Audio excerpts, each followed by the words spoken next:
Chiefs Kingdom, what's up? If you want to know how much the Chiefs defense improved since they won the Super Bowl, then you've come to the right place because in this video, we're going to compare after the Super Bowl Chiefs and then after draft Chiefs. So, how much have the Chiefs improved between those two windows of time? I'm getting ready to go on a mini vacation in Houston, so I'm a bit rushed. This video is going to be a little bit quicker than usual. So, please bear with me as we go through this at a blistering pace. So, a defensive tackle position after the Super Bowl, the Chiefs just had two positions or two players at the defensive tackle position, Chris Jones and Daniel Wise. Because of that, I'm going to give that group a C. Even though Chris Jones is awesome, I'm giving them a C grade after the Super Bowl. Between now and the Super Bowl, the Chiefs added 6 players. So they found more bodies. They've got players there to actually play the position because after the Super Bowl, they didn't have enough defensive tackles to play a football game. They added 6 players. They brought back Tershawn Wharton on an RFA tender.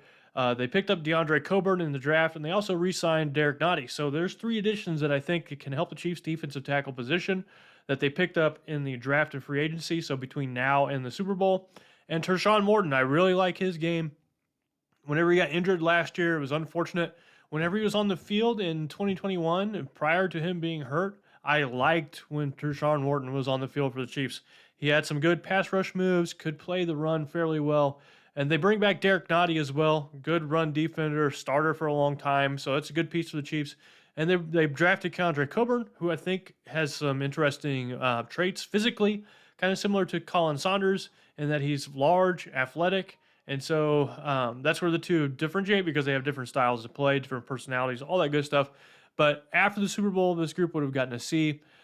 After free agency and the draft, the Chiefs improved quite a bit at this position. I'm going to give this group a B. They would be an A if they had another All-Pro or Pro Bowl level player to pair with Chris Jones. Chris Jones is obviously an A-plus player, but they don't. And you know, Tershawn Wharton and Derek Nottie, while good, are not going to be Pro Bowl level players. And so if Chris Jones had more help, this group would be an A. He's really holding that grade up. So I'm going to give them a B as of now. Moving on to the defensive end position. So if you remember, after the Super Bowl, Frank Clark was still on the Chiefs. He was still defensive end for the Chiefs, still set to make a huge amount of money in 2023. But the Chiefs said, hey, we're not going to do that. And they cut him to save some money and bring in other players elsewhere. So immediately after the Super Bowl, with Frank Clark, Dana Karlaftis, Kane and Malik Herring, I would have given this group a C+. So Frank Clark in the regular season, not that good of production. In the postseason, he really picks up his game and plays his best football. So you love to see that. But because of the combination of both those and the majority of the season being in the regular season, I'm going to give that group a C+. They really need to improve at the defensive end position. So in free agency in the draft, the Chiefs went and did just that. They picked up Charles Omenihu from the 49ers, who is a player who has a lot of upside, was very successful, had a lot of wins. You know, his win percentage was high on the defensive end position for the 49ers. So he won a lot of his snaps, but he didn't get a whole lot of snaps. So it's a question is, was he good because he was well rested, or was he just good and he didn't get enough snaps? So you have to wonder which one of those two is true, and the Chiefs are going to find that out. So they're going to give Omenihu more snaps than he had with the 49ers, and hopefully that win percentage carries over and he can get to the quarterback a lot. He was also had kind of an unlucky player last year. He was close to getting the quarterback, close to sacking the quarterback, and was just, you know, a hair from getting many more sacks than what he did. Next, the Chiefs picked up Felix Anudike-Uzumah in the draft, and then B.J. Thompson in the draft. I said this offseason that I felt that the Chiefs were going to add a player at the defensive end position, a pass rusher that have a huge impact and kind of be their next big pass rushing player that comes in and fills the void in Kansas City. And I'm hoping FAU is that guy. We'll see if my premonition comes true, my gut feeling comes true. But overall, this group has improved. I think Omenihu and Frank Clark, I think it's a wash. I think that's a relatively equal comparison given the production that the two players have had.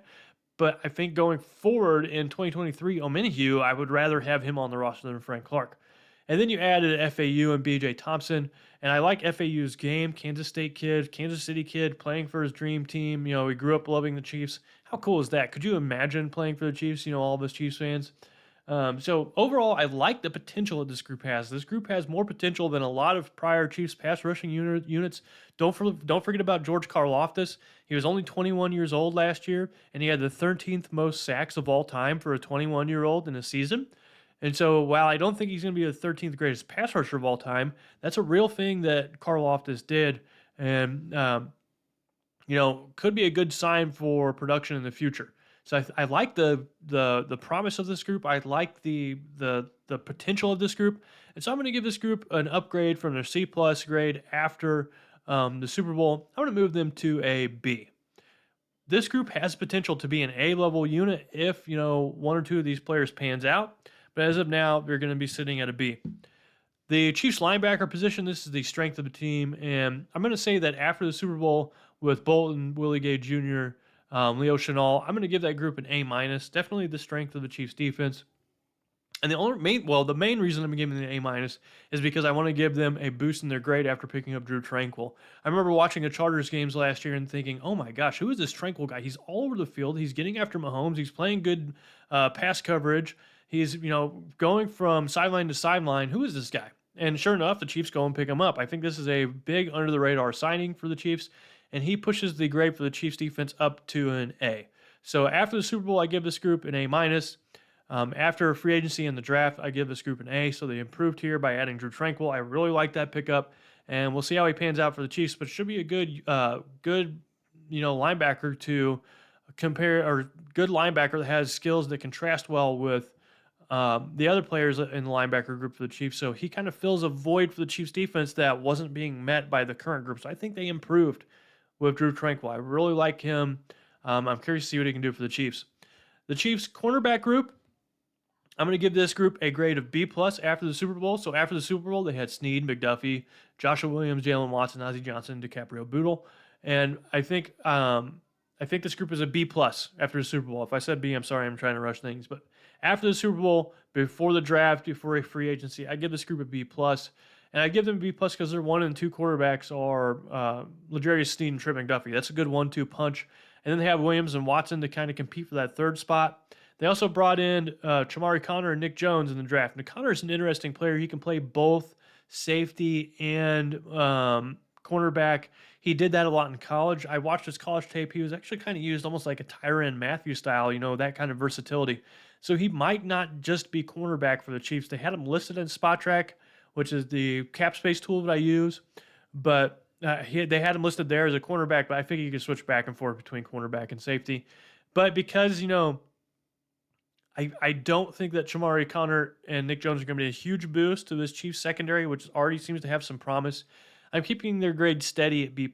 I don't think they made a huge improvement in terms of free agency or the draft. So they're rocking steady with their post-Super Bowl grade after they won the Super Bowl, B+ to B+, no change.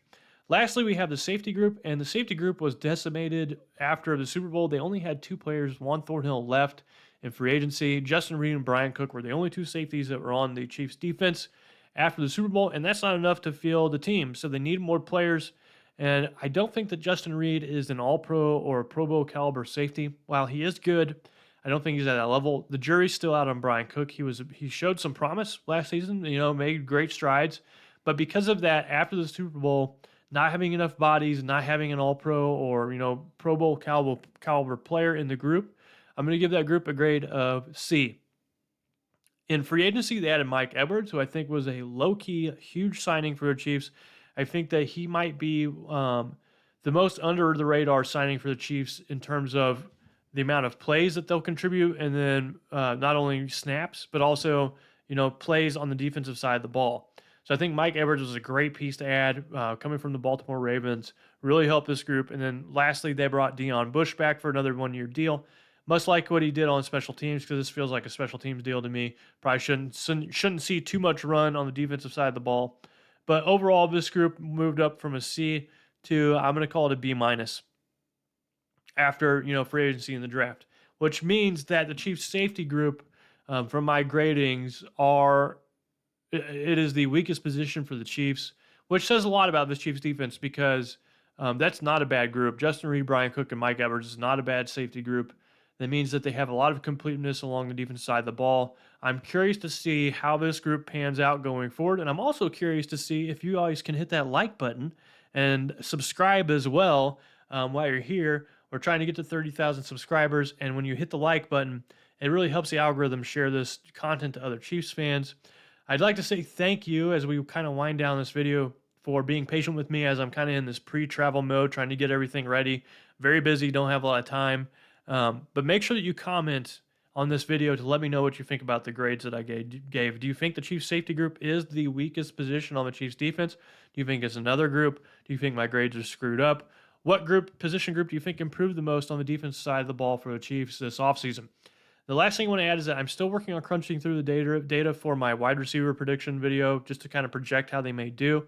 The young wide receivers in particular, so Sky Moore, Justin Ross, and then also, guys like Rashee Rice, whom they drafted this year. So working through that data, I'm about 40% done. It's very slow, very painstaking. So thank you for being patient with me there. But other than that, that's all I got. I'm going to head on to Houston, have a good time with, my son, and I'll see you guys whenever I get back. So this is Gary signing out. Take it easy. Thanks for watching this video from the team at RGR Football. Click these videos to see more and subscribe to RGR Football.